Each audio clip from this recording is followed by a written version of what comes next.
વાવ. હવે આવે છે ઉખળી સાંધો. કેવો સાંધો છે? ઉખળી. ચાલો બધા અહીંયા આમ ગરદન અડો તો આમ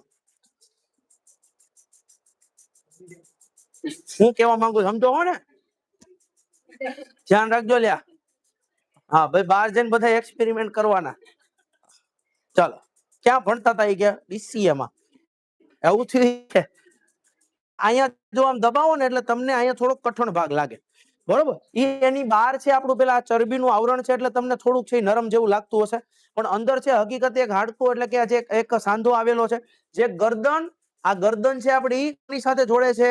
ખોપરી સાથે જોડે છે. કોની સાથે જોડે છે? ખોપરી, એટલે કે ચહેરા સાથે આપણને જોડે છે. તો જુઓ, ઈ જે સાંધો છે ને ઉખળી સાંધો કહેવામાં આવે. કેવો સાંધો કહેવામાં આવે? ઉખળી સાંધો. આ એક વેલણાકાર અસ્થિ એક વલયમાં ફરે છે, બરોબર? આ કેવું વેલણ જોયું ને બધાએ, બરોબર?